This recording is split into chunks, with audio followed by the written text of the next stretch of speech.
Hey everybody, Rex Bear Leak Project. How the heck are you? Really excited because I think I uncovered a connection with the pyramids of Antarctica and Orion's belt. Let me show you this real quick. I was having some fun on Google Maps and searching Antarctica. Beautiful, majestic landscape that we know very little about.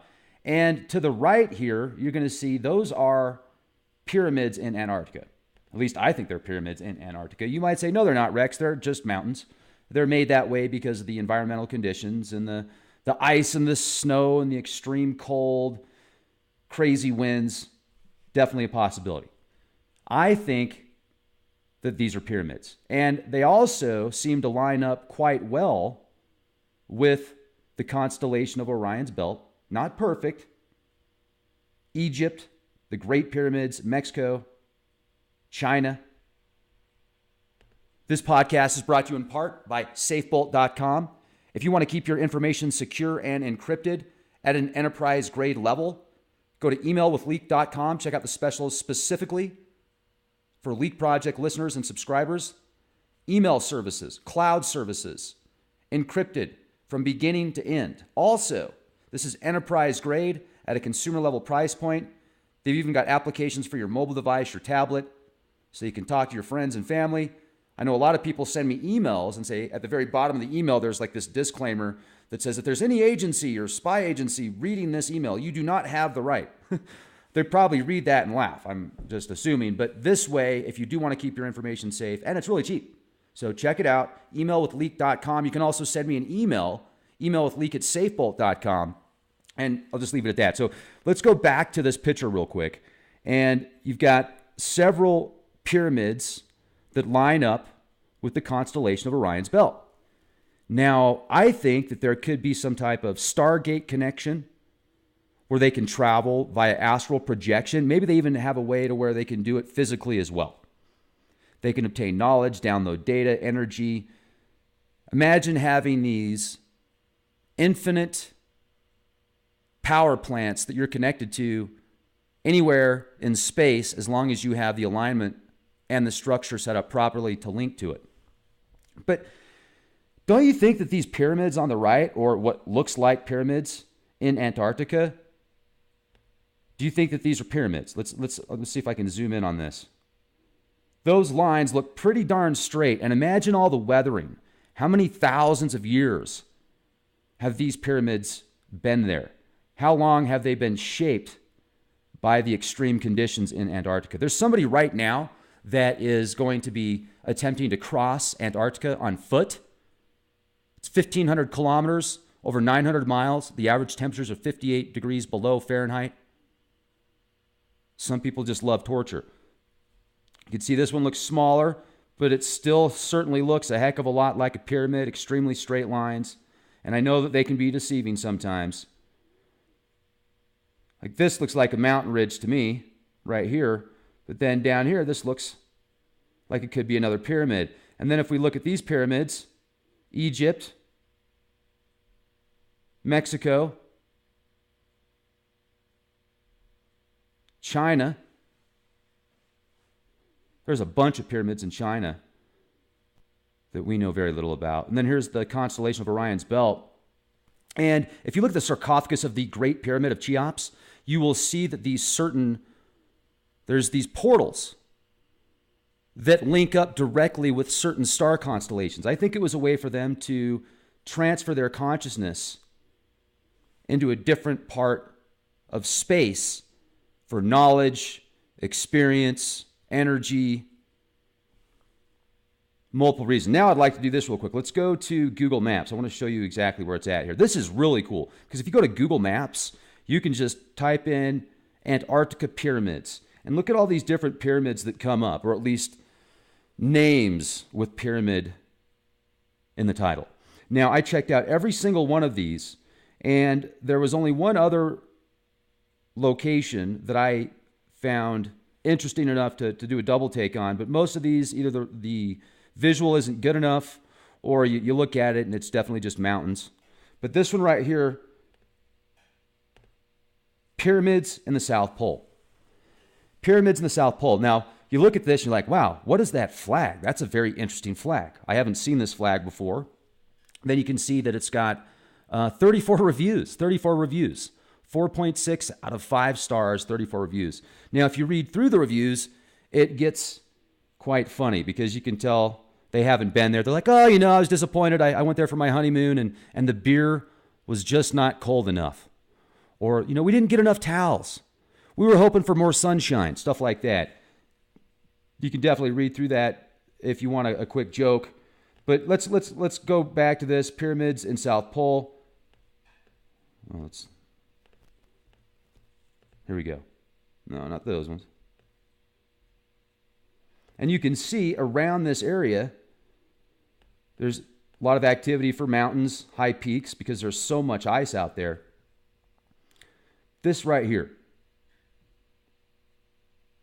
Now, they don't have the zoom on this. If you go to the right of pyramids in South Pole and you zoom in on that, you're going to see the reception, not the reception, but the visualization isn't nearly good enough. So right here, pyramids in the South Pole. This just looks like a mountain ridge, although that could be something else. I think that's a mountain ridge. I think these 3 locations right here, these are pyramids. And it's labeled, even on Google Maps, pyramids in the South Pole. You look at the surrounding areas,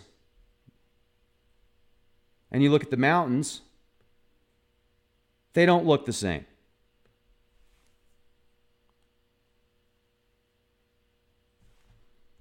I'm looking for the same sharp edges. I'm looking for something that would be pyramid shaped. Nothing even close, except for there might be something right here, and you can see that they've got it. The visual is just terrible. So you got your high res on the left and right, but this little strip, for whatever reason, and then you can see there's something around here.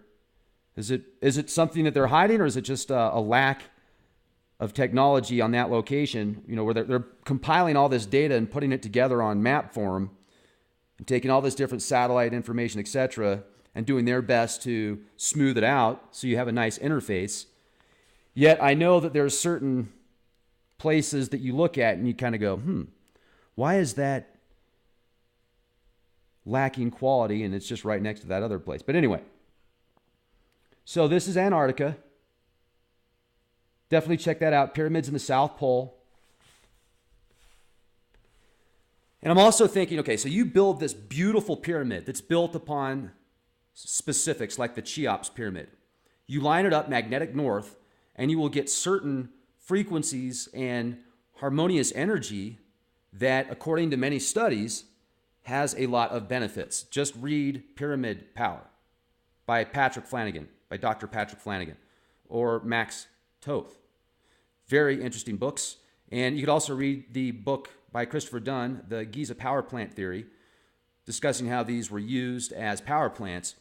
There's more to it than just the power plants, though, especially when you look at those, unless they've got those tunnels specifically, like the sarcophagus and those chambers that line up to the different star constellations as a way to harness the energy. We're tapping into the sun. We're using solar power. Well, maybe that's a different form of energy where they can resonate with these frequencies that are going all the way out, trillions and trillions and trillions and trillions and trillions and trillions and trillions and trillions and trillions and trillions and trillions and trillions of miles away. It's like linking into that quantum string. A ding, like resonate. And then you can go, could you imagine doing like a hue session in the Great Pyramid? You're like, hue. These would be like just bouncing off the walls. That'd be awesome. I was listening to the hue chant that I did over a year ago in South Dakota at the X Point. I got those dome concrete bunkers. I was in there and even just listening to it on my computer without a good speaker system, that resonance, that energy, just like the hair starts to stand up because you can feel it because it's electric. It's fascinating. So maybe that's what they were doing, and maybe we can figure out a way to duplicate that technology. And imagine being able to harness powers from the stars, That is a type 1 civilization right there. If they were harnessing the powers of constellations, that's a type 2 civilization right there. Maybe sun gods created us. Maybe the beings that created us come from the sun or from different stars. Maybe our soul is a star somewhere. Maybe our spirit is a star somewhere in some constellation. As above, so below. The microcosm, the macrocosm. It's where science meets hermetics, and they merge together because they're the same thing.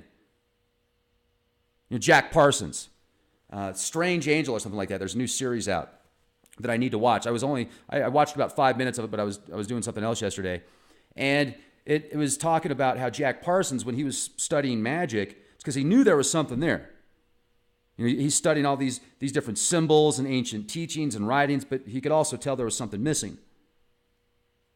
JPL, Jack Parsons Laboratories. Look at NASA. Look at many of these names of of either the ship, of the shuttle, what they launch into space, what the program is named. You'll notice it's linked to these Egyptian gods and deities oftentimes. The same names, the same references. You can go back and read about these Egyptian gods and archetypes.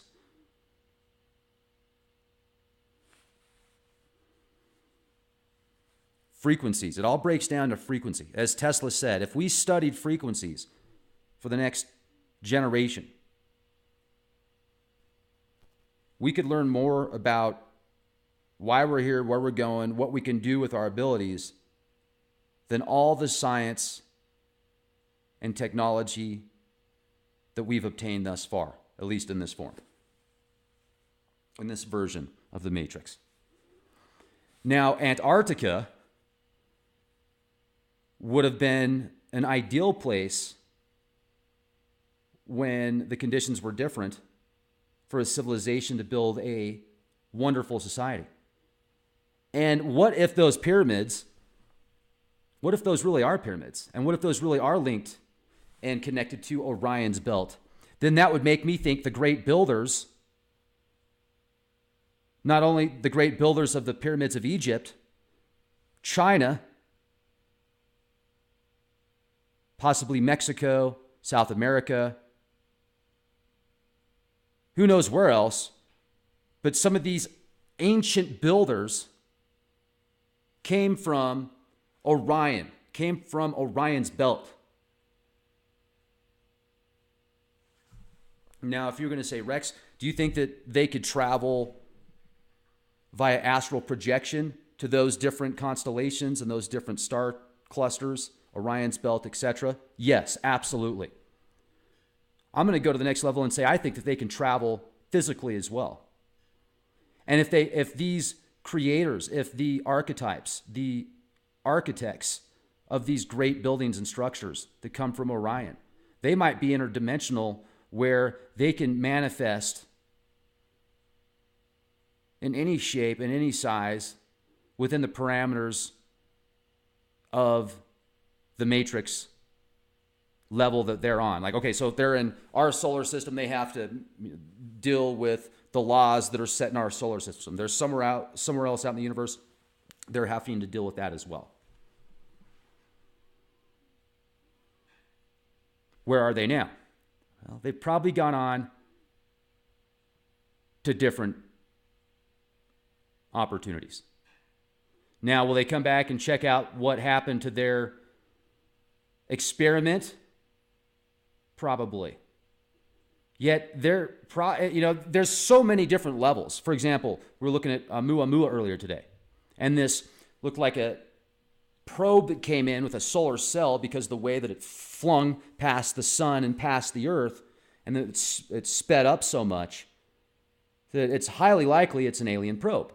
But is it an alien probe, or is it a probe that comes from a race of beings such as the Orion's belt? I doubt it.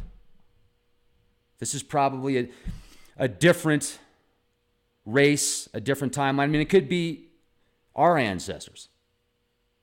And watch a great film to watch is The Expanse. Watch The Expanse. You'll get a really good idea on how the solar system is colonized, how it was colonized in the past, how it's going to be colonized in the future. Cycles, as above, so below. What comes around goes around. Meet the new boss, same as the old boss. The question is, do we as a people have a right and an opportunity to be our own regulators, our own creators and conquerors within our own path, if that makes sense? If it's the path that we were chosen, if it's the path that we agreed to, look at planets and that orbit and how harmonious they typically orbit, how they should orbit. Okay? When they get out of alignment, things start to go wrong. Catastrophe, chaos, etc. So, what causes them to veer from their path? For me, when I see things present themselves that I talk about, and then synchronicities bring them to me, I feel the path is right that I'm on. It's like the universe saying, okay, yep, keep doing what you're doing. Yep, here you go. Yep, check it out. That backs that up. Yep, what you were talking about, here you go. Here's another piece to that puzzle. You're putting it all together. When you're out of sync, when you're out of alignment, it's like you're hitting a brick wall. You keep hitting a brick wall. Or things keep going wrong. So then you have to kind of transition to work out how to find what it is your purpose is, and then break out of that typical paradigm that you're in. I mean, if your mind is stuck on something, Einstein was brilliant when he said, crazy is doing the same thing over and over and expecting different results. Break out of the paradigm a little bit. Try something a little bit different. That one step, that one piece might connect you to another piece, or that one step might take you to another step that then goes to a door that opens up, and everything you needed was right there, and then now your path is set to do what you need to do what you're here to do, to be the change you want to see, to be the change the world needs to see. And on that note, what are your thoughts about these pyramids in Antarctica, right? Hello. Big giant, never mind, swamp gas from Antarctica is what it is. It's swamp gas from Antarctica in giant form. Cheers.